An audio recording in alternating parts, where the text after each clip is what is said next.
Well, I hope everyone's been enjoying the music so far. We'll be back to it in a minute, but first, we get a chance to sit down with the Revelers themselves. Revelers, you guys look cozy. How you feeling being on the show? Yes. It's very nice. It's warm. We've been enjoying it quite a bit. What's with all the naked camera people? It's just a stylistic choice. We think it goes with our image. We're into it. It is generally in our rider. Yeah, that's pretty cool. Yeah. Right. Thank you. Somebody clearly read what we were asking for. So. Unfortunately, we haven't been getting too much sun, I see. It is Wisconsin, man. I mean, Moving on. First off, Revelers, do you guys have real names? Next question. Okay. How long has each of you been playing music? Is he asleep? I don't know. Ever since I was hatched from my egg, Yeah. We actually met in the merchant at the Marines. age of 22, Matthew Yeah. bought me offshore and he Yeah. laid on me until I hatched. I did. I found him. I thought I'd purchased one of the last remaining dodo eggs when I was on a port. I was, the boat was on. I was on shore leave for a while in the merchant Marines. Jared and I were deckhands. What was the name of that ship? We worked on a few ships. It's hard for us to remember. I think it was the I S. kept changing the name when we painted it every time. Oh, that's right. That was that run. That's why I got I kicked think, out. yeah. Anyways, though, so we bought the egg, and then Jared, we kept it warm between the two of us for a while, and lo and behold, it wasn't a dodo egg. It just manifested him. And Yeah. I've been playing music with my parents ever since. Yeah. Very tender story. You thought you had the last dodo egg, but you found something far more valuable. Really true. Well, that's very true. sweet. Yeah. I mean, well, You're stretching it. yeah. I mean, honestly, the last. No, I think he got it. I think he nailed it. Okay. It would have been the last. So that's how you met Ben. So what made you guys decide to start playing music together? Well, this is for me. This is part of a parole situation. Okay. So this is really helping me cover some of my legal expenses. Court mandated? You could say that, yeah. I mean, depending on what state I'm in, I've got a few different issues going on, but Yeah. I didn't really want to get into that. I thought you'd read that in the rider as well, but if I think we could just move on. That I would be think great. it's important context to really get a full scope of the Most artist, tips but- go to bail Yeah. Got it. for whoever and whatever. Except, I mean, your paychecks are garnished already. But, Garnished like Yeah. a like a fine Was- burger. Yeah, Wait. with parsley, I think. Are we? Wait, what? Are we getting paid? No, I mean, I just give him pieces. That's what I just I give heard. him paper. Wait, you guys get paid? I just give him paper that says doesn't even have numbers on it. IOUs. He can't read. Yeah, Yeah. okay. Egg bucks have got me a lot of good meals. Yeah. How do you spell IOU? Remember, he can't read. He doesn't know, man. Come on. Oh, I figured I'd try to get him jump started. I know that's mean though. I think you're being unnecessarily hard on the man. I mean, I agree. he couldn't have been out of the egg that long. He is my Yeah. child. Yeah. Yeah. Yeah. Our child. Guess which parent I love more. No comment. I have to separate these two, otherwise they start getting frisky. That's how it is sometimes. Sometimes internal tension behind the scenes, it can affect artists more than people realize. It can. It happened to the Beatles. I don't think you guys have a personal Yoko Ono, but Not Anyway. yet. Do you have like a Regis and Kathy Lee that messes with you, or I don't have a lot of drama behind the scenes actually. really? Doing good. TV10, we run a clean ship. Anyway, Well, not with their outfits. Well, I mean, lack of outfits, I guess. Yeah. But I don't think it affects our production at all. no, it smells nice. I mean, a lot of patchouli. It's a good thing. Well, where did the name Driftless Revelers come from? It's a cool name. Well, Give me that. that I can answer because we take a lot of grief for it because we're based here in the Chippewa Valley, but technically we're just a little bit north of the Driftless. So people from the Driftless oftentimes will want to start fights with us.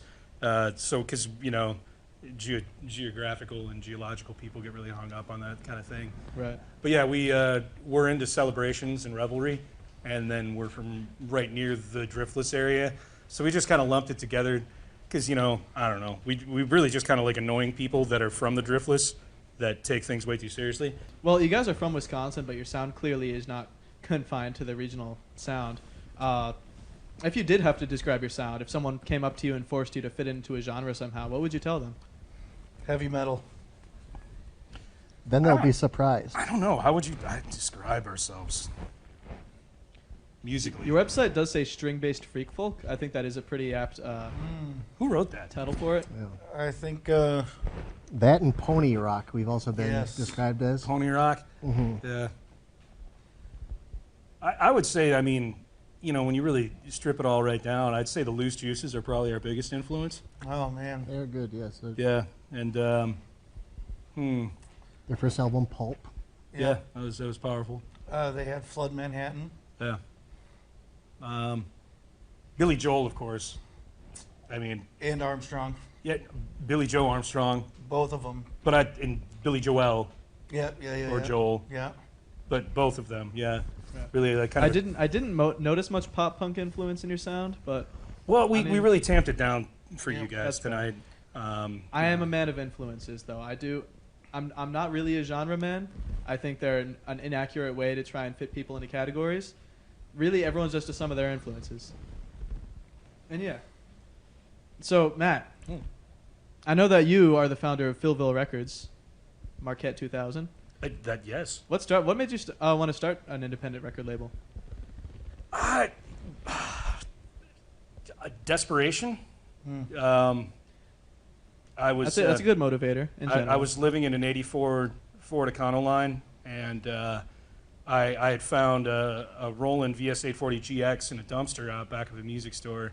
It used 250 megabyte zip disks at the time. That was a really early type of recording device, and it really just started out as some, you know, it was very, I guess, avant-garde. I did a lot of grunting, a lot of screaming into a microphone into it, and I'd multi-track that, and that just kind of, you know. Then I think one of the first artists I worked with was, well, who would that have been?